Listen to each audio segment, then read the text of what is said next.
Welcome to the What If podcast with your hosts, Spencer Worth-Davis and Ryan Copperrood. Hello! Hey! Hi! What's up, bud? Hey! How's the first couple days of home ownership going for you? Well... Face your fears, son. If I were to use an adjective, I would say swimmingly. Oh. Because I'm Jokes. swimming in my basement. That's not where you're supposed to swim, bud. Correct. That's too much inside, bud. I was making a joke with some coworkers today that I was going to get a kiddie pool on a 4th of July sale and stick it in my basement underneath the leak and just have my 4th of July party underneath my basement bathroom leak. God damn. Guys, home ownership is hard. Be careful. You might live in your house for 36 hours Hey, at and least have your bathroom dump fucking gallons of water into your basement sink. At least you guys probably have like tons of money in your savings right now, right?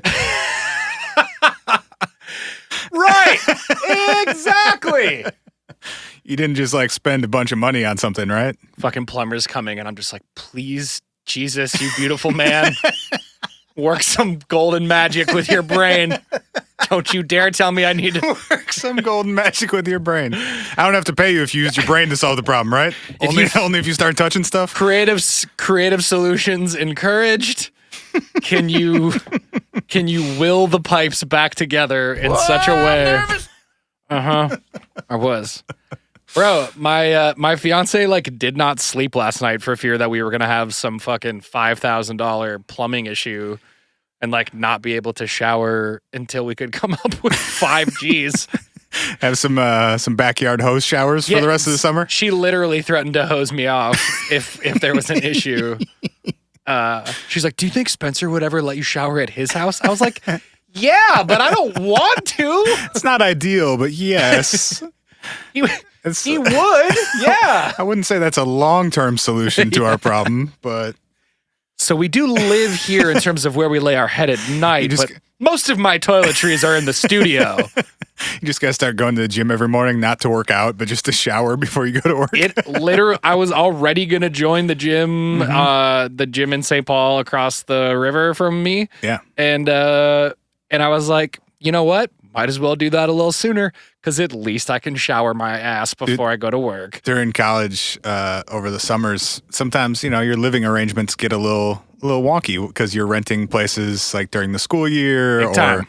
or, those college 1-year leases. The timing sometimes just sucks. Oops, I'm homeless for a month. Or Right. Or like we're all sharing one apartment for the next month. Yep. And for 2 years during college, I worked at this like summer camp that was based out of the campus gym.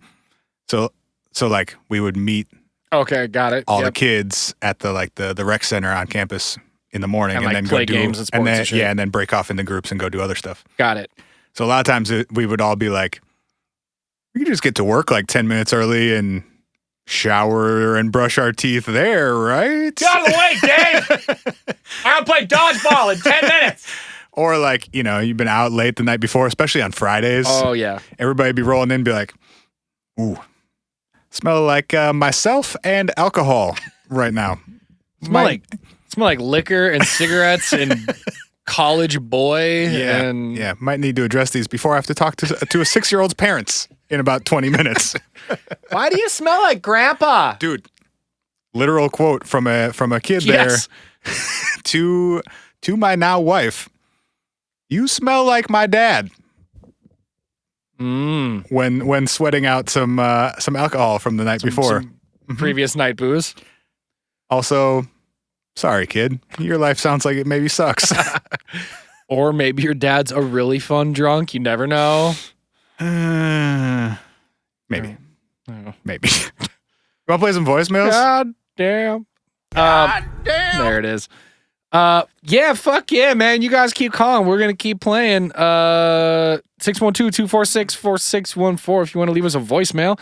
We also got some pretty dope-ass stories in the email inbox this week. It's hi at whatifpodcast.com. Tight. One is related to today's episode, which we're Tight. going to get to in a second. Tight. Well, let's talk to some listeners. Okay. I'm gonna go. I think in reverse order of how they were received. Cool. Maybe. Let's see what happens here. Hello, boys. So I'm listening to your podcast here on Black Hole in Your Basement, and I've been listening to you guys for a few months now. I don't know, but anyways, did I just hear you call Neil deGrasse Hole an asshole? Oh my God, you guys are my new fucking heroes. I've been saying that Neil is an asshole for years. And this guy likes to name drop Carl Sagan like Richard Hoagland name drops Gene Roddenberry all the time. Always saying how Sagan was his mentor and shit. Fucking Sagan would roll over in his fucking grave if he saw how this guy was acting. I mean, Tyson, like that nut fuck Machu cuckoo, they're only in it for the money and the fame, and I just hate the guys. And when I heard you say that, well, you guys became my new heroes, and my respect for you just increased considerably. So thanks for the shows. You guys are doing an awesome job, and I really do love listening to you. You guys take care now. Oh, hey, and I didn't say it. My name's Pete from Wisconsin. Right? Hey. You take care, buddies. Bye-bye. Shout out to Pete's from Wisconsin. Thanks, Pete. Holy shit. Oh, that fucking voicemail is incredible. I swear I did not screen that before I decided to open with that one. No, we don't really screen these anymore because you guys Pete. are calling too much. We can't actually listen to them all before we play them. Also, I'd like to point out a very, very important thing that I think may have been a verbiage slip up, but landed really nicely. I'm pretty sure he called him Neil deGrasse Hole. I think that was intentional. Was it? Yeah. Because I think he called him Neil deGrasse Hole Tyson an asshole. Yeah. Dude, Neil deGrasse Hole Tyson is pretty good. Great job, Pete. Fucking top notch, man. You have our respect as well, sir. Yeah, I don't know. Let's try this one. Who this? Who that is? Hey, boys, I guess I just keep getting cut off here. I'm afraid you didn't get my phone number. And I know you guys are... Oh, this is a part 2. Well, a part 2B. That Bear? I think so. Bear! I think I played that in the wrong order, though. Hold on. Let me play this other one first. I think that was... Hey, boys, this is Bear. I had to stop in the middle of a podcast and call you. Now, I don't plan on wearing out your voice message. Please do. But when you do good stuff, and I want to tell you about it, and I don't know, if you guys ever get a chance, I kind of hope if I call at certain parts of the day, I might even catch you by the phone, but... God I'd bless. like to We'll get schedule you guys, one. Just talk to you guys for a minute. I got a couple questions. Hell yes. But, so here, don't give my phone number to anybody except for you two, but it's... Bear. Oh, Well, we can just bleep it out, right? You ready? Yeah, I guess. 812 3. That's 812. You repeat it. Bleep, bleep, bleep. Anyhow, so I'm in the middle of this podcast. I'm enjoying. I found your missing 411, and that was a part 1 and a part 2 and a part 3. I'm getting the hang of finding your stuff, and then I found a part 4 and part 5, and I'm on the one where that poor kid was leaving out of Australia and heading across. And anyhow, his plane sunk, and then a piece washed up 5 years later. Yep. You guys are debating on, well, what's the likelihood that a metal piece is gonna? I've never understood it. And he's going on and on, but it's metal and it sinks, and and you're like, well, not everything sinks. Well, yeah, but why didn't they find a seat cushion? Because that's like a flotation That was me. device. I think that was me. And you're on, and then you're going like, I don't know, maybe it's stuck to a turtle. Yes! Maybe a hermit crab was living it. True. God, it's funny shit. You guys Yes, crack me Bear. up, and your stuff is still interesting, and I'm really enjoying. And Bear, you're the fucking man. geez, boys. Anyhow, give me All right. busy and all. So he but got cut just off. getting cut off here. Hey, boys. There we go. I guess I just keep getting cut off here. 2-minute limit, I'm afraid you Bear. didn't get That's my okay. phone number. Just And keep. I know you guys are busy and Wear, all, but no, Bear, wear it this is out, bro. Bear. And Not if too you busy can for give me you, a my call dude. Anytime, or text anytime I call you right back. I get phone calls around the clock, so you're not going to bother me. But my phone number, here it comes to you 2 times. Ready? Uh-oh. Bear, 2 times. Hit us with a 2 times, Bear. 1, 2, 3, 6, All right, we'll 8, 9. We'll edit. Okay, we're editing this out. Bleep, bleep, bleep. And, you know, I won't keep you on the phone forever. Just a short phone call, and if you can't do it, I understand that. I'm still listening. You guys are great, but anyhow, there it goes.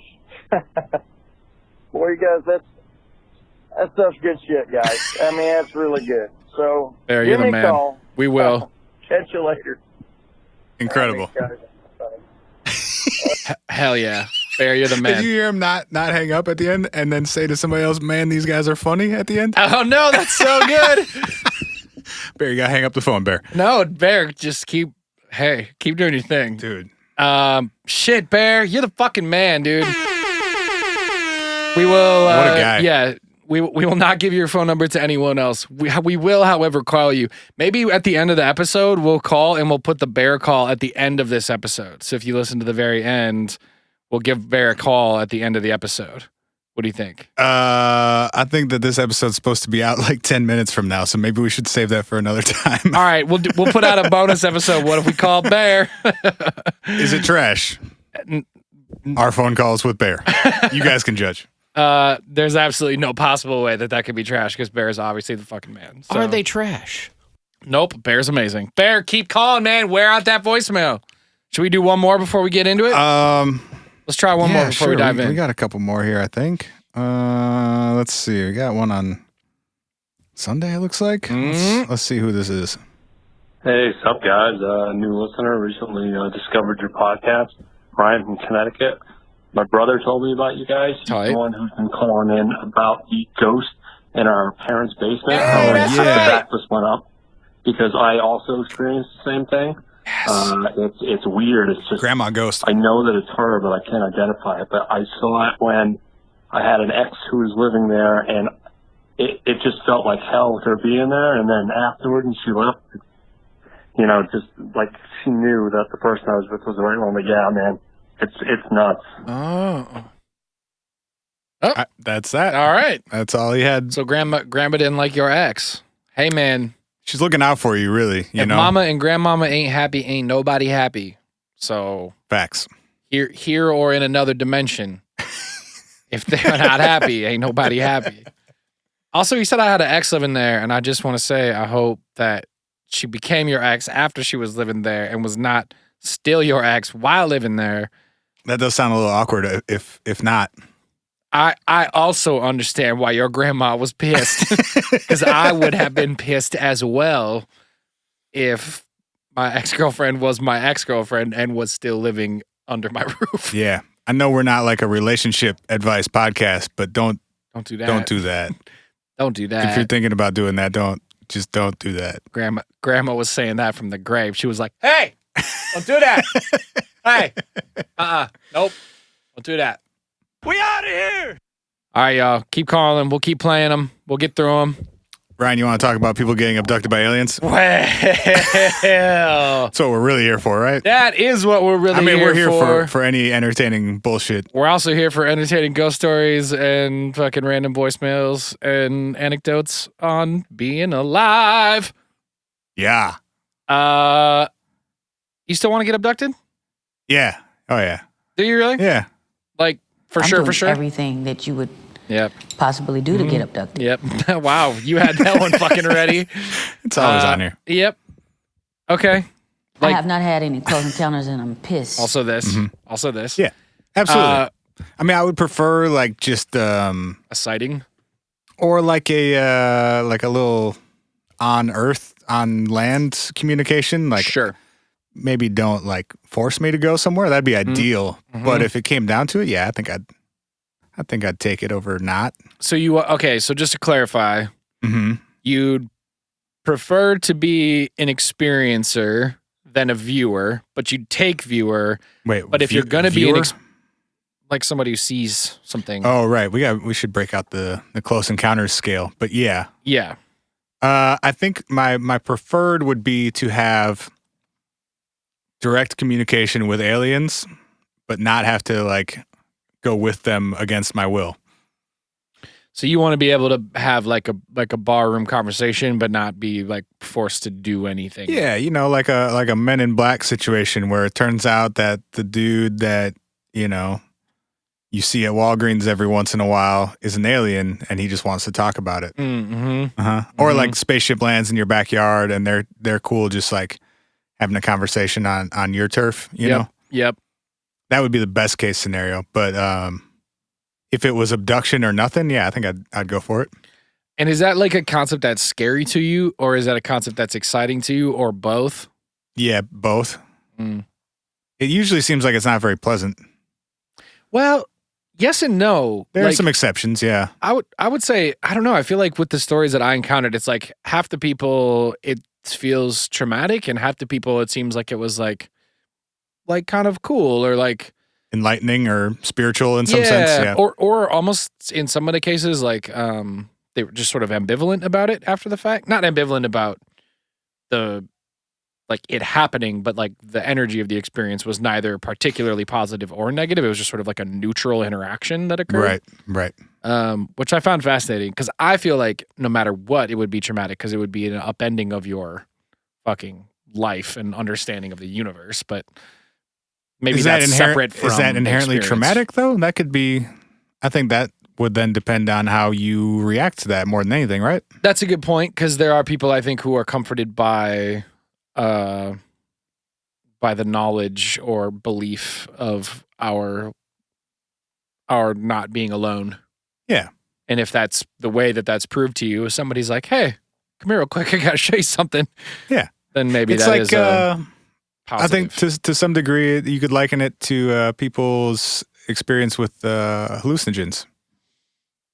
For some people, it's like a really enlightening spiritual experience, and for some people, it's scary and bad, and a good trip versus a bad trip, and a lot of that is like the setting in which it happens and your own state of mind going into it and after the fact.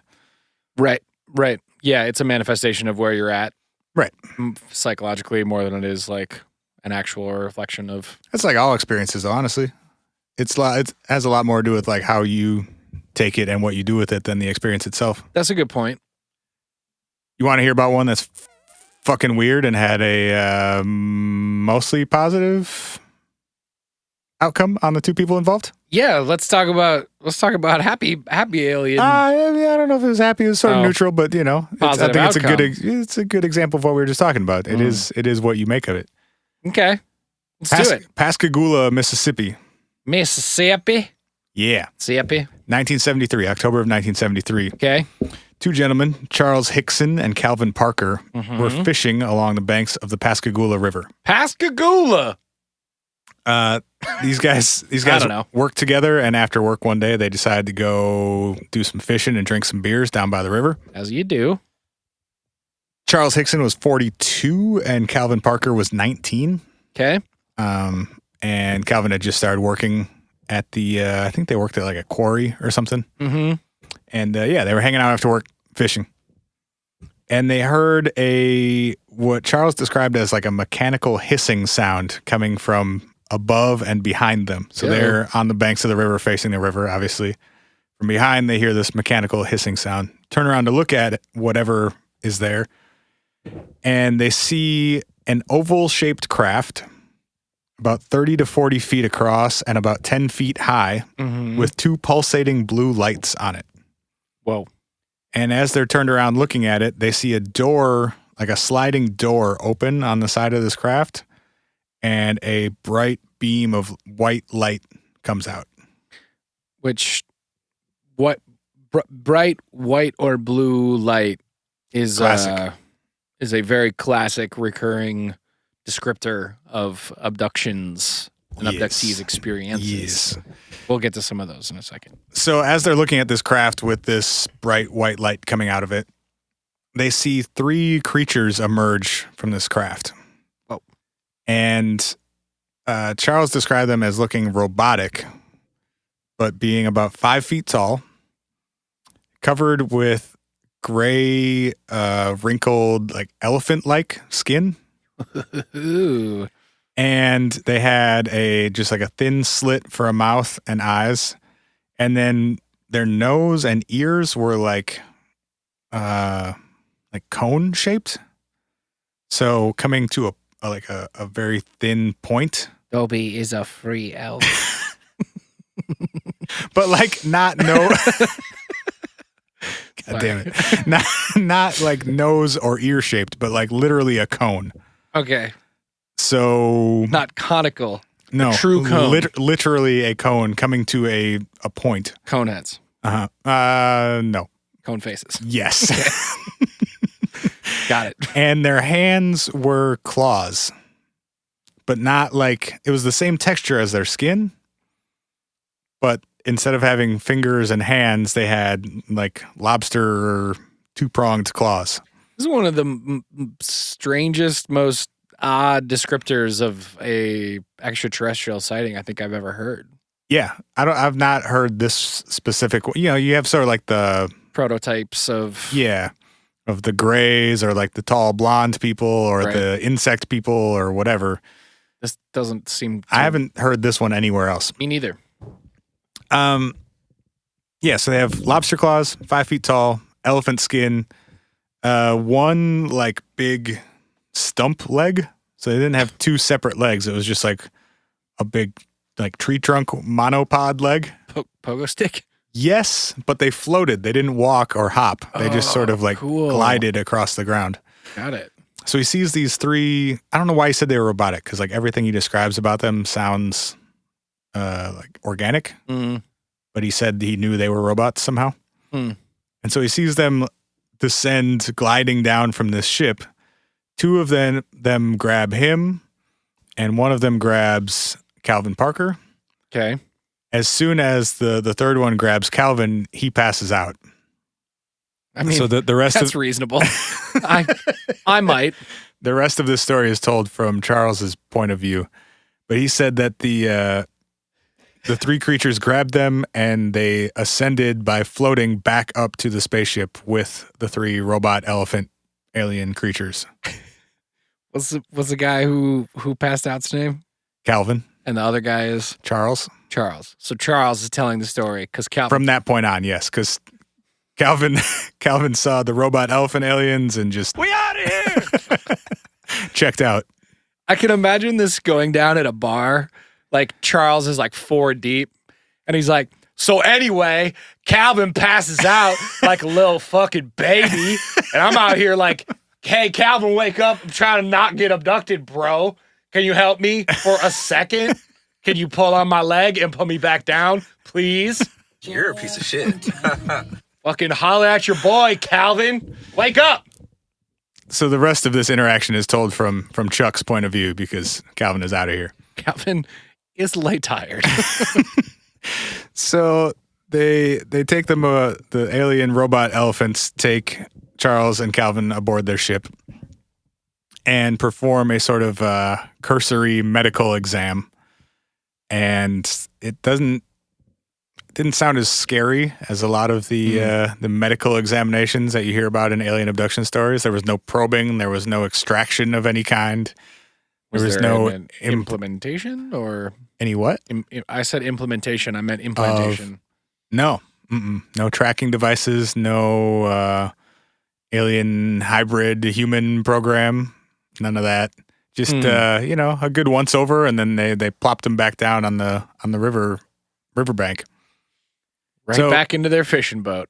Well, they were standing on a pier. Oh, got it. So Calvin at this point wakes up and he's kind of freaking out because he remembers the last thing he remembers is being grabbed by lobster claw elephant guy. Charles recounts to him what he just experienced for the last 30 to 40 minutes. Bro, you missed it. What? Oh, dang. What? What do you mean? You missed a lot.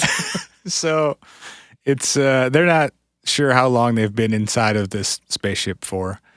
But they don't think that too much time has passed. It's now dark out. They decide that they don't want to continue fishing. So they go to Charles's car. Well, anyway, you got any worms left? And they sit there for a minute in Charles's car and trying to figure out what they do next. You know, do they just go home and not tell anybody? Do they go to the cops? Do they stick around to see if the lobster claw aliens come back? Do they walk into the river and just perish themselves? In the meantime, Calvin from somewhere finds a bottle of whiskey and just starts putting the whole thing in his head. A man after my own heart. He gets it. And after several shots of whiskey and some deliberation, they decide that the best course of action is to call the nearest Air Force base and report what they've seen. Because unidentified flying things probably have something to do with the Air Force base nearby. And they'd like to tell them that one of their crafts is full of lobster claw elephant people who are kidnapping fishermen. Sure.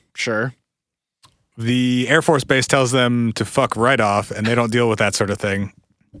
And they should try calling the sheriff's department. They're also a couple of drunk fishermen at that point, which Correct. You guys, you didn't lend a whole lot of credit to yourself by getting shit-faced as soon as the aliens dropped you off. But also, I don't blame you. No, not in the least. I'm just saying, if you wanted them to take you seriously, be like, okay, so here's what happened. We were fishing, right? There's a video on YouTube that is like a compilation of all the like the TV news stories about this at the time, because this ended up being like a pretty big story in the press locally. Whoa.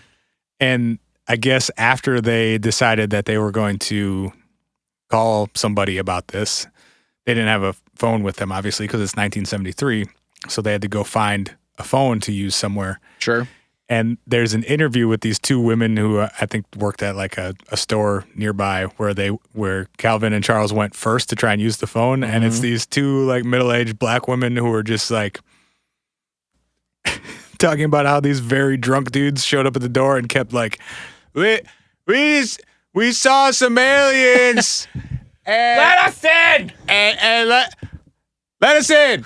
We gotta call the Air Force about the lobsters took Chuck.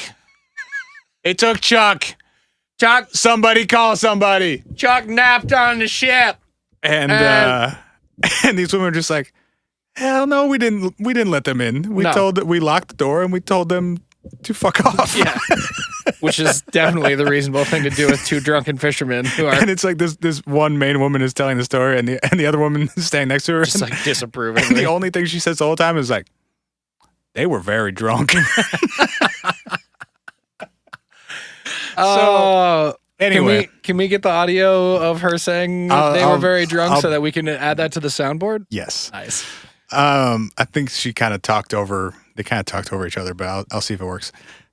Eventually, they call the sheriff's department and report what they've seen and experienced, and they go down to the sheriff's department. And they're interviewed separately to try and sort out what has happened and maybe give them a little time to sober up. Yeah. Yes. And because the sheriff assumes the same thing that the two women did, that these are just like some drunken idiots who are off their rockers.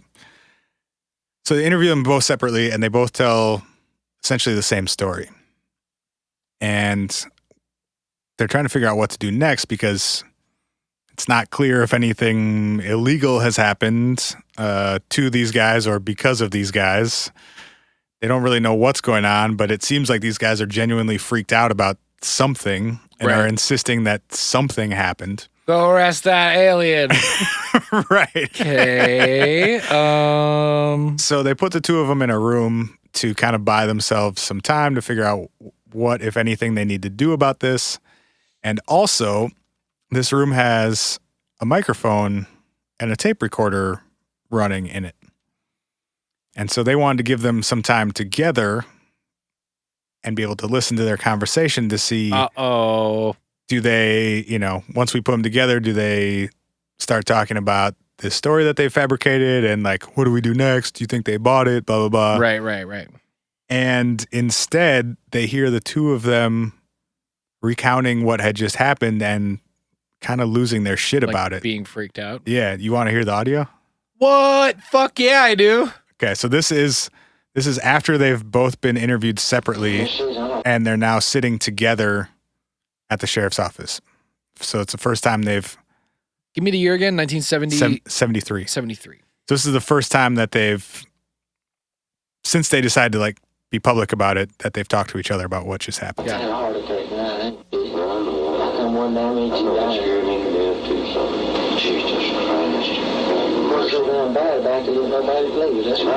I had been through enough of hell on this earth, and now I got to go through something like this. So it's probably sort of hard to understand that, but it's Parker speaking first, and he says, "I sure as hell almost had a heart attack. God, I ain't shitting you. I came 1 damn inch from dying." Oh. So that's the younger dude who passed out right away. So I'm not sure how he's concluded that he was almost dead, but obviously he's pretty shaken up by whatever just happened. Yeah, his presumption that he was so fucking scared that he just fucking like passed out. Yeah. Could have felt like some sort of dying. And Hickson says, "I know it scared me to death too, son. Jesus Christ, have mercy."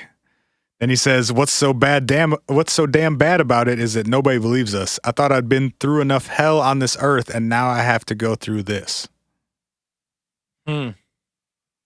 So they don't know they're being recorded. It's not an act. They don't say, "Hey, remember when the lobster claw elephant alien took us up into the spaceship and checked our ears and nose?" But yeah, I remember. Obviously, they're scared about something. Right. Something real and frightening just happened to these two guys. Right. And it's and like this is also something that we talk about related to the stuff that we talk about on the show, which is like it's not like they were like, we heard a noise or we saw something weird and couldn't tell what it was, so we ran. Like there's some pretty specific descriptors being put forth as this is what we saw. And I always find that level of specificity to be pretty fascinating. Especially in this case when it's not necessarily part of like the UFO canon at that point. Yeah, sure. You know, it wasn't, oh, we saw little gray guys in a flying saucer. It was some specific and some very unique descriptions of like a sliding door is not usually part of what people describe on a UFO. Yep. And one tree trunk legged lobster claw elephant guys floating is not usually what people describe aliens looking like. Right. And if it is a fabrication, it's not a very believable one in that way. Yeah. You know, right. like it's not probably what you would say if you were trying to convince someone that you had just seen an alien. Right. So the sheriff's department didn't really have any grounds on which to keep them there. They didn't have any evidence that anything had been done illegally. Taken place that they would need to investigate or do anything about, take any sort of action. So they let them go. They did first bring them to the local hospital just to make sure that they were fit to be released into their own custody. Medically. Well, and probably psychologically too, because especially Parker, the younger dude, was, I guess, more upset and a little bit out of sorts over whatever had just happened. Sure. So they went to the hospital, they were examined, and they were released the same night. 2 days later, they were interviewed by J. Allen Hynek. Mm-hmm. And James Harder, who at the time was the head of the Aerial Phenomena Research Organization.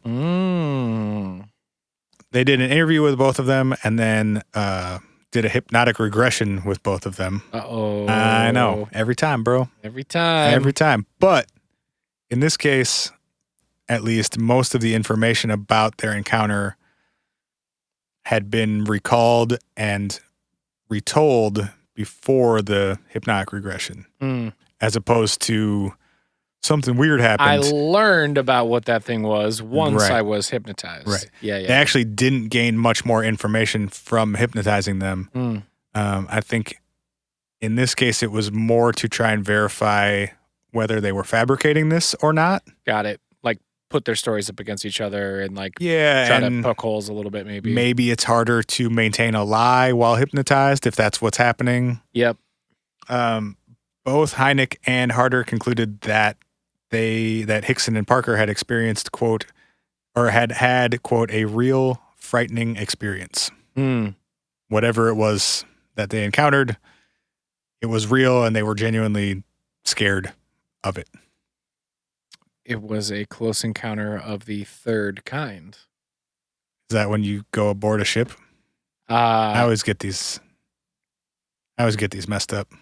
So that the scale itself actually belongs to J. Allen Hynek himself. Right. And the first is lights.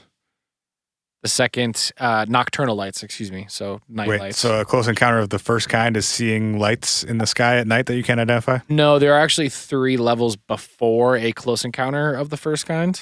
Oh, okay. So those levels have names? Yeah, but like the first is the actual Hynek scale the first step of the scale is nocturnal lights. The second step is daylight discs. The third step is radar visual cases. Okay.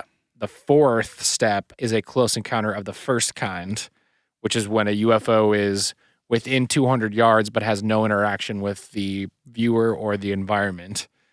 A close encounter of the second kind is when a UFO interacts with the environment, whether that means leaving physical evidence on the ground, on an animal, or on a human. It lands on a turtle. There's a squish turtle. Squish. Close encounter of the second kind. Dead turtle. Classic. Classic. Cattle mutilation, though. That'd be second kind, right? If you saw a UFO do it. Right. Well, we talked about some of them where like they had ships over fucking like pastures and shit. And then so yeah, in that case, yes. But if you just find a dead cow, no. Right. Yes. It's a close encounter of the It's a close encounter. Get out. That was horrible. You get out. I apologize. You get right out. And a close worst. encounter, the third is when an occupant of a UFO, humanoid or otherwise, is seen by a viewer. Haven't there been other degrees added to this scale later on too? I don't know. I just know those are the initial 6. Okay. I think people have added on to it over the years also. That would make sense to account for like a close the encounter growing phenomenon of like exactly the kind that we're talking about today, Right. which is both like having an actual interaction between a UFO and a human being, or the occupant of a UFO and a human being, and I would imagine a step further would be the being pulled aboard one of those things. And then like a close encounter of the 9th kind is when you father 10,000 alien hybrid babies and paint pictures of all of your sexual encounters. Sex painter alien man. And then go with them permanently and become the mayor of a small alien village. The mayor. Does he think he's the mayor of an alien village? No, I'm adding on. Okay, got it. Mm-hmm. He's only an 8th degree encountery. Was that a paid episode that we talked about that on? I don't know. I can't even remember. David Higgins, right? Is that the guy? David Higgins. The guy who paints himself having sex with aliens. For those that don't know, if you're a new listener, we do this twice a week, and you can get a second episode of the What If Podcast every week if you go to patreon.com/whatifpodcast. It's only $5 a month, and you get 4 extra episodes every single month for that $5. And sometimes we talk about similar but different shit on the paid episodes. So, yeah, shout out to everybody who joined the Patreon this week. Appreciate y'all. Thank you for your support. Also, for everyone who keeps asking me about those specific sounders that we play, give one pug, like PUG life, a YouTube search, and you will find many videos. I'll say start with Googling Ray's last jump. And then I apologize. No. Just that's a good place to begin in the pug life. Right. Universe. Yeah, any videos that have Ray in them are where this is Ray. Holy shit!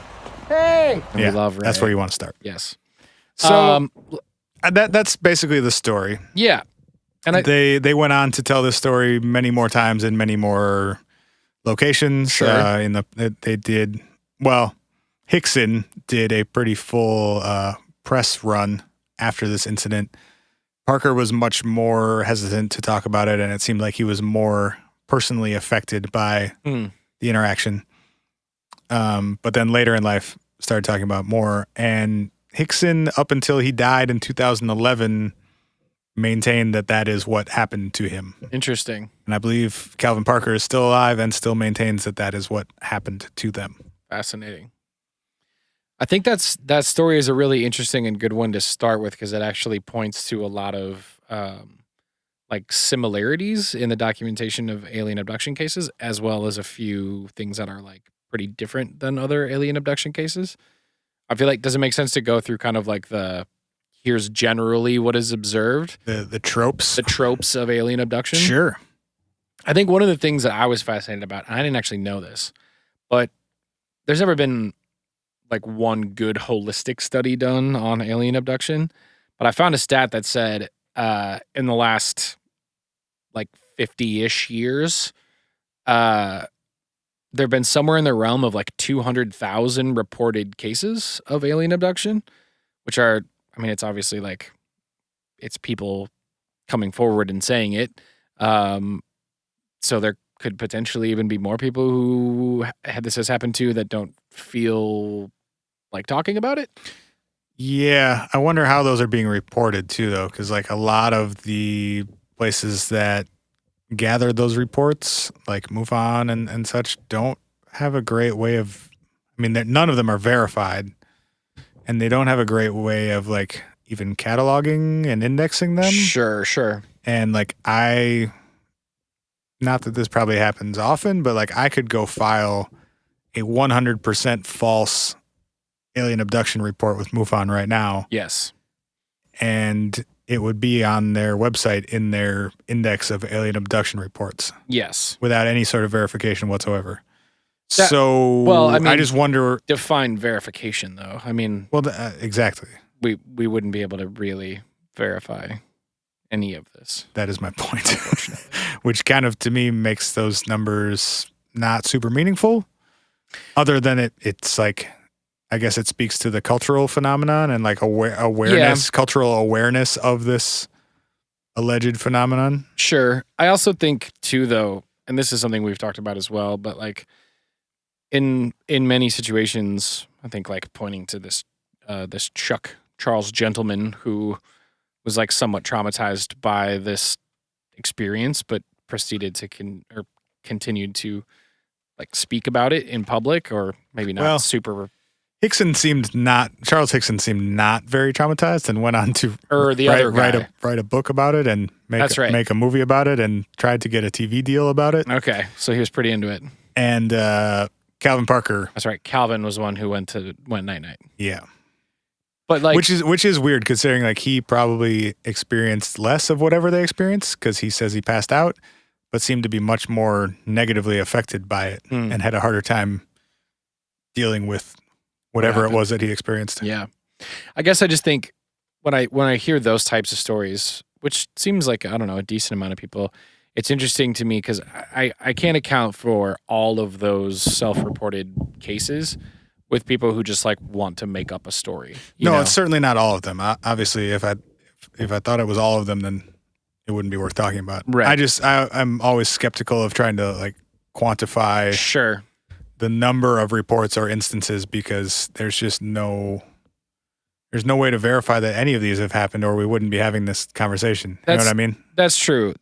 But yeah, I guess maybe more so as sort of a general indicator of, like you said, like the cultural phenomenon of how widespread it is.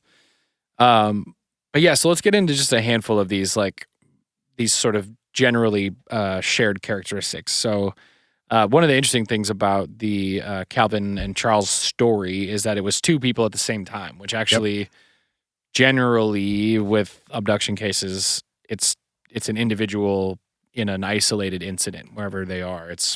You're in your bed alone, or you're in your car alone, or you're in a field alone, or you're camping alone, or whatever. There are a lot of elements of the Pascagoula one that are unique compared to the majority of alien abduction stories. That being one of them. In that isolation, people are generally met with some sort of light, whether all-encompassing or just like viewed. There is a bright beam of lights, generally referred to as white or blue, that people see or are encompassed by.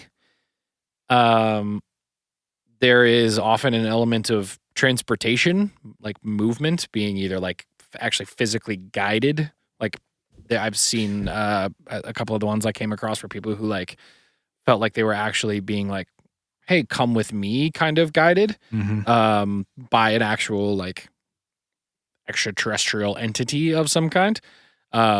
Or sometimes it's like enveloped by light and then you wake up in a new place, like transportation has occurred, whether you experienced it or not. Which I think is, in my experience, just reading about this stuff seems more common, that it's an involuntary movement to another location. Yeah. Usually people often report being physically unable to move. Yeah, paralyzed or limited in.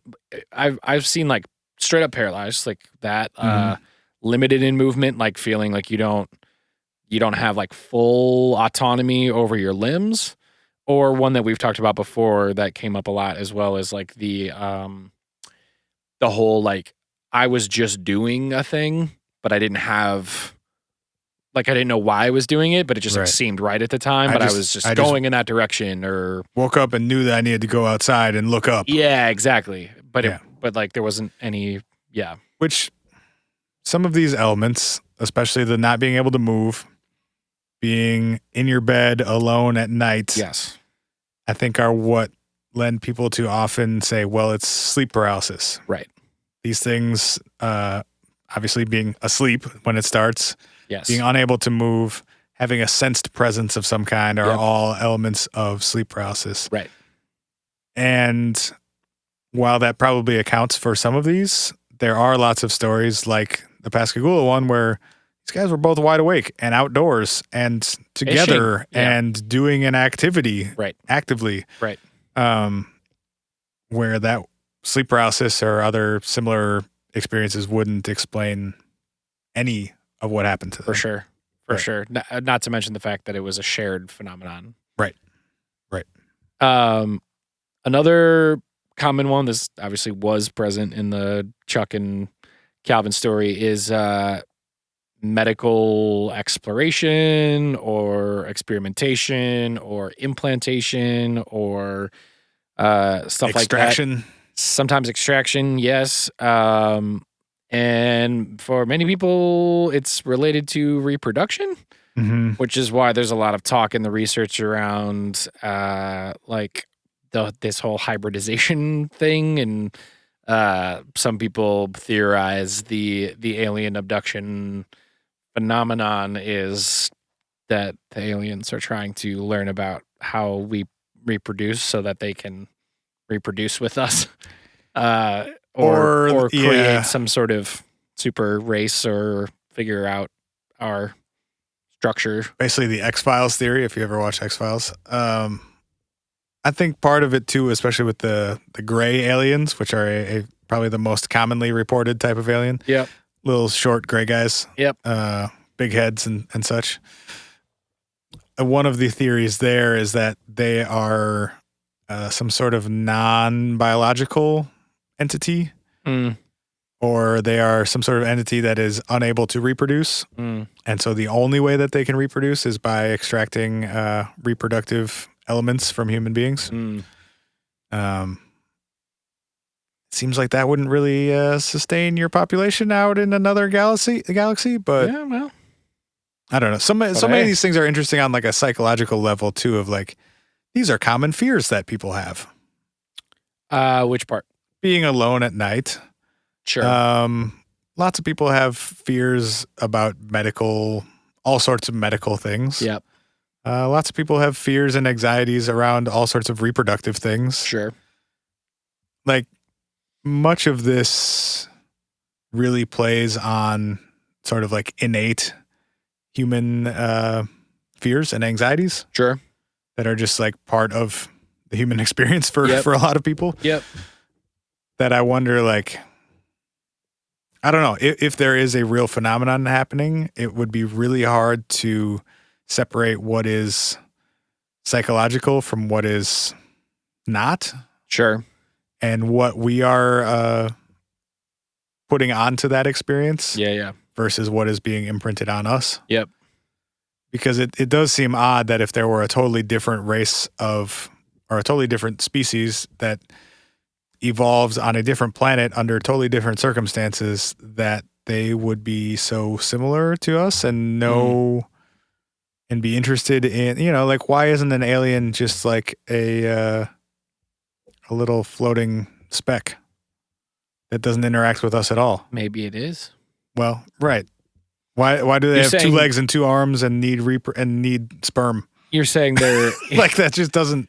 You're That saying seems so improbable to me. You're saying that because we envision them as humanoid, it appears that would be a human brain projection of Correct. things.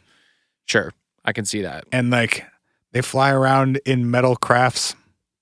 Like, really? We fly around in metal crafts. Right.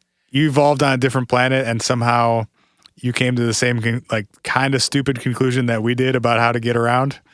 I mean, I think the assumption is that because we are far and away the most evolved species that we are aware of, that are, by our own definition, yes.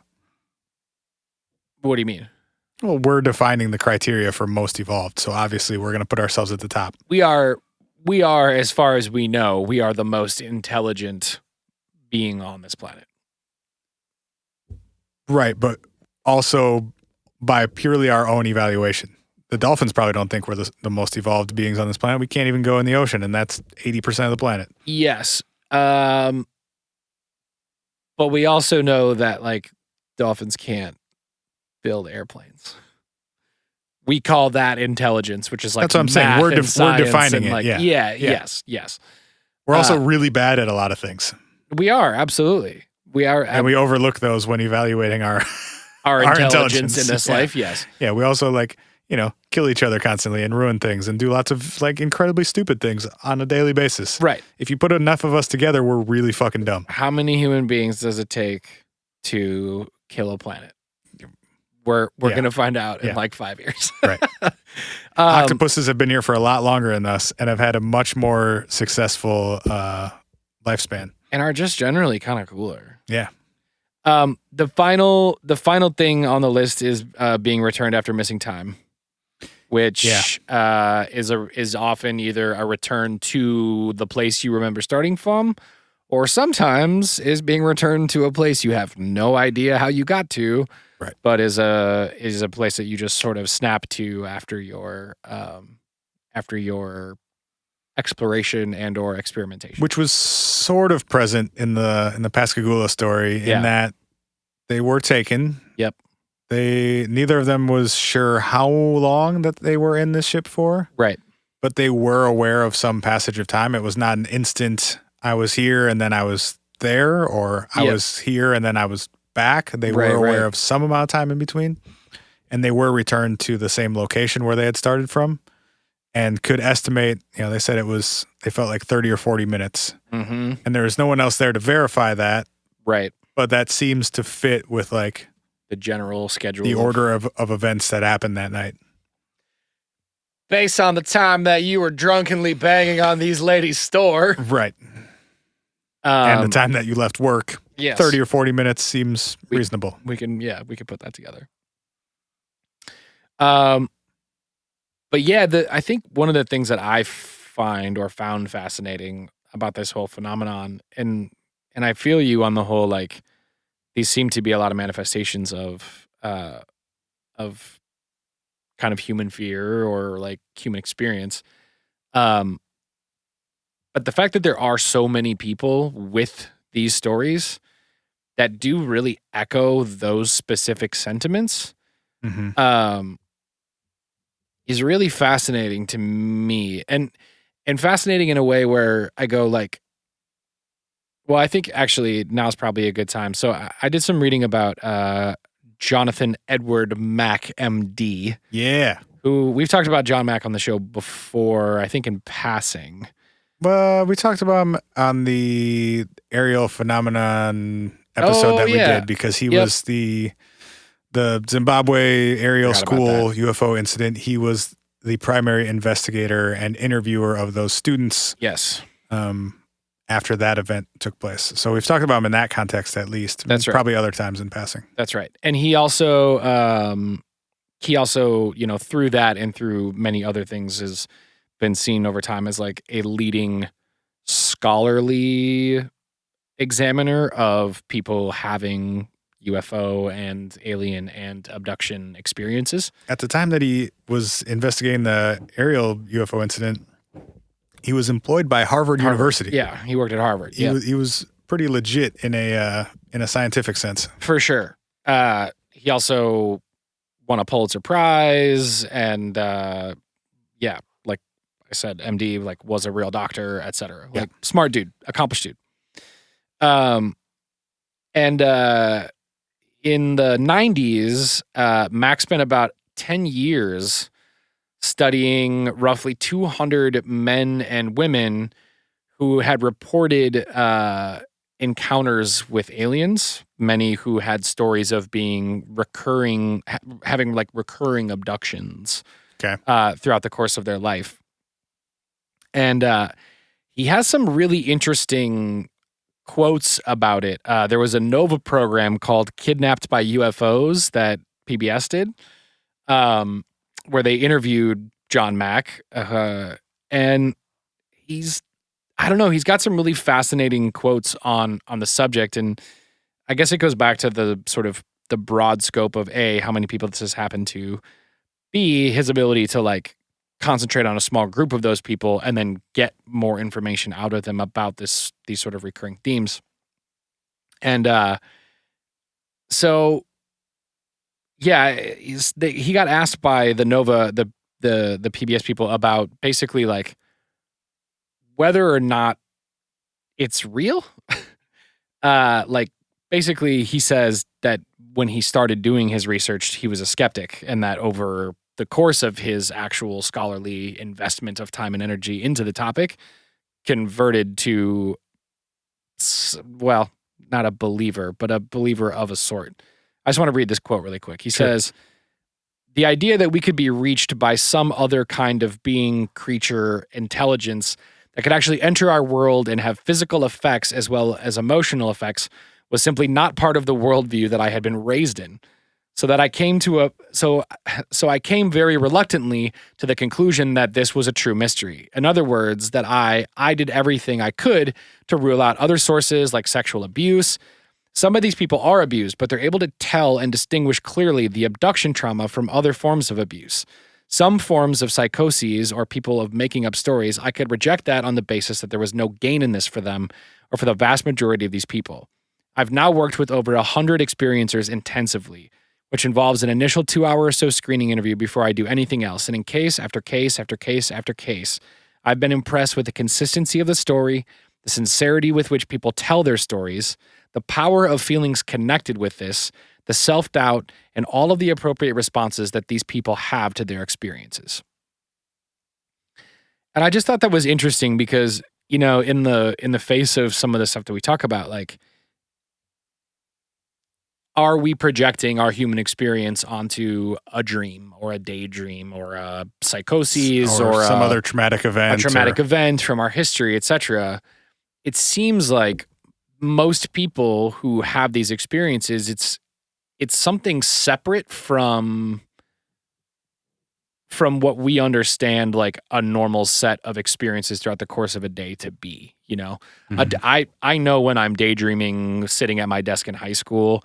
I know when I have a super fucked up dream at night where I'm like, ugh, that was one of those yucky, gross, real dreams that like fucked me up this morning, that kind of thing. Mm-hmm. But it seems like everybody who has these stories, not everybody, but many of the people who have these stories have this other, like, it's like this separate echelon of experience that they attribute this specific phenomenon to. It's not a daydream. It's not a nightmare. It's not a dream. It's like this completely separate thing that they identify it as. And then to your point about Calvin being sort of traumatized by the experience, even though he experienced less of it, this whole concept of people being like really earnest in their tellings of these things and very like like having self-doubt, like, oh, I don't know, like I think that's what I saw, but it fucked me up and I'm scared and it's weird and like Right. knowing that is going to be there's going to be some amount of shame associated with being public about that too. Well, yeah, it's and not going to be received well by most people. For sure. That's the other thing. I mean, Mack himself, for even like giving credence to some of these like people, was eventually sort of, looked at a little bit questionably by the scientific and scholarly community. Right. And that was just investigating this like as a psychiatrist. Right, exactly. Not even saying these people have been taken by aliens, saying, I want to figure out what's going on with these people who claim to have been taken by aliens. Exactly. As a psychiatrist Exactly. working for Harvard. Yep. Like, if that does not insulate you from the skepticism and doubt and shame associated with it, like, as just a regular person saying, no, this actually happened to me. This is not just something I'm curious about. Completely. This is a personal experience that I'm now sharing to varying degrees of publicly. Right. Whether it just be in a study or I'm going to write a book about, or I'm going to go on TV or radio or whatever and talk about it. Right. You open yourself up hugely. Totally. For to even further on the spectrum than Mack himself. Yeah. And in a lot of ways, isolate yourself in a way that is probably not helpful to whatever you're dealing with. Right. Whether it is actually alien abduction or something else. Yep. That outcome is probably not going to help you process that. Completely. Well, and I think that too contributes to why when you're like, there's no way to verify the actual reports from, like the kind of general numbers that get put out there. I completely agree with that. And yes, there are 100% people out there who want to have a story, want to feel less alone in the universe, etc. They glom onto these things. They manifest from movies they've seen in Hollywood and all these experiences.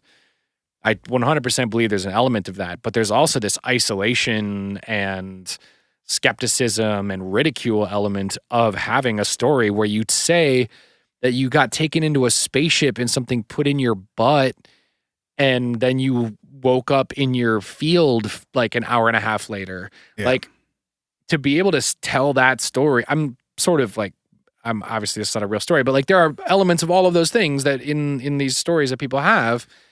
And to be willing to say that publicly is like, not like a ton of gain and is a ton to lose for a lot of these people who tell these stories of their own abduction experience. Going back to the numbers for a second, I didn't mean that to like be dismissive of people's stories or the phenomenon, because I do think there's actually something happening. Yeah. I meant that more as in like the numbers are not really that interesting to me, because whether it's happening to one person or 200,000 a year or a million or whatever. Right. As long as it's not zero, something is going on. Yes. All it would take out of those, hundreds of thousands of reports is for one to be accurate. Yep. For our whole worldview to have to drastically shift. Yes. And so I don't really care how many it is. I'm more interested in what's going on. Yes. With any of them. Mm-hmm. And yeah, obviously it's more concerning or more strange if there are hundreds of thousands of them. But I think Mack's approach of I'm going to take a sample of 100 or 200 of these people and really dig in deep and try and figure out what's happening. Like 200 is probably a big enough sample to get some idea and start seeing some patterns and have at least one or two people in there who have had some sort of real experience. Right. And then move on to, okay, well, what's going on a bigger scale? Yes. To start with the 200,000 reports maybe isn't the best way of looking at this. Yep. When we don't even know what it is that we're looking at yet. Yep. I think Mack's approach to me makes a lot more sense of taking sort of a more micro level look at it and maybe getting some more hard information about what these people are actually experiencing. That's real. I completely agree with that. And to that end, I'm like, what is happening? I mean, one of the things that Mack points to that I think is pretty interesting is the like the separate cultures that have had documented versions of these experiences. Because a lot of what we talk about is like is this a manifestation of our cultural outlook as people? You know, we talked about like having similar groupings of anxieties and nerves about things. Is this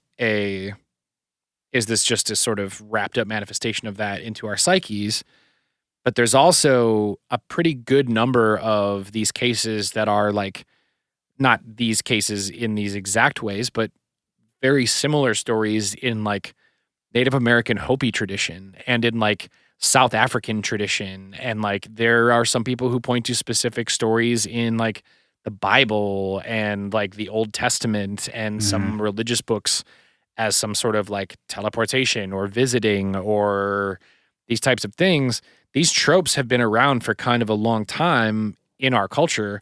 We may have referred to them as different things. We may have referred to them as being visited by a prophet, like a religious experience. But what does that mean? And when you were talking about people being lured somewhere by aliens or like being convinced to go somewhere with them, there are stories like that if you go back a ways, that might be about fairies instead. Sure.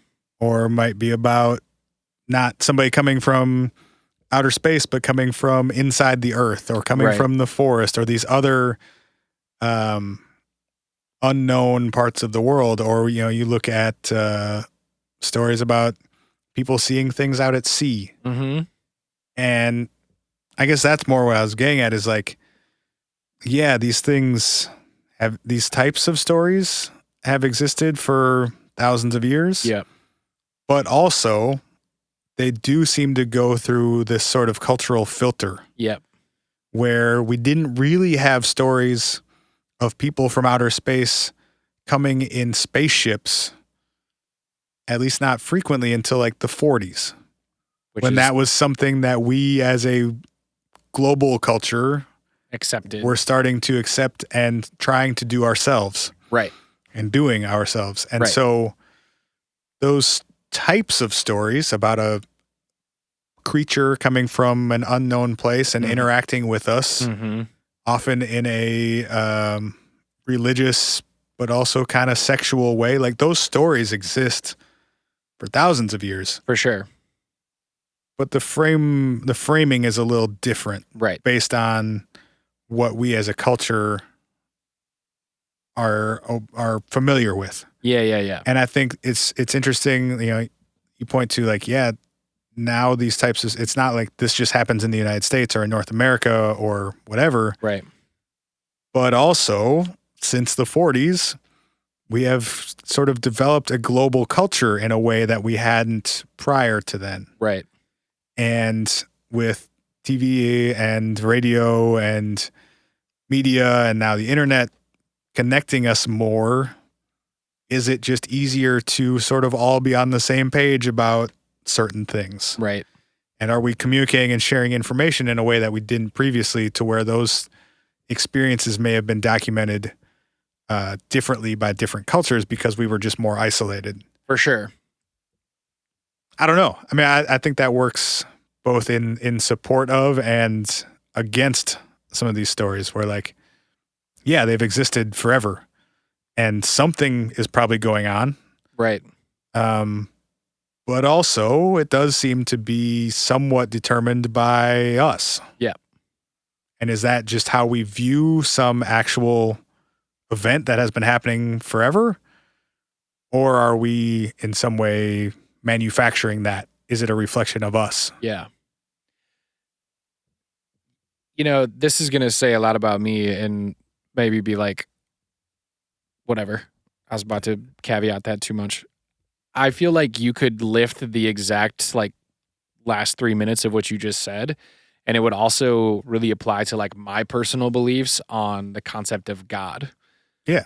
Like, is it a reflection of us? Is it a reflection of something that's real that we're all kind of aiming at? But if you look at the cultural history of religion and God, there are different versions of concept of deity and rules to follow and writings and readings and ways to achieve. They're more similar than they are different a lot of the time. Absolutely. One of the most interesting, I had a mentor once who was like, I took world religions classes in college, and one of the things that they would say is, in many ways, if you look at world religion, the concept is similar to if there were a single mountain peak in the center of the world, everyone is kind of aiming at the peak of the mountain, but the path to get there for different world religions is very different depending on what side of the mountain you're attempting to climb up.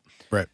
And in some ways, I feel like this phenomenon specifically echoes a lot of those similar sentiments of like, the concept is sort of vaguely familiar. It's evolved over time. But it seems like multiple cultures and multiple different groups of people are pointing at this concept of visitation and transportation and this sort of otherworldly experience that leaves them feeling something like good or feeling something shook at the core of their being. Yeah. And in, I don't know, in many ways, it feels like there are a lot of echoes there of what it is. I think your phrase of, is it a manifestation of something inside of us that we're projecting outward onto something, or is it something outside coming in? I think it can also definitely be both. Yeah. Yeah. And there's I think the closest we could probably get to an answer is that it's some combination of the two. Right. It's somewhere in the middle of that. What is that external thing is maybe the most interesting question. And maybe the scariest part. Oh, for sure. Yeah, definitely. Maybe the scariest part. Yeah. All right. We out of here. I don't want to get visited by a pogo stick lobster.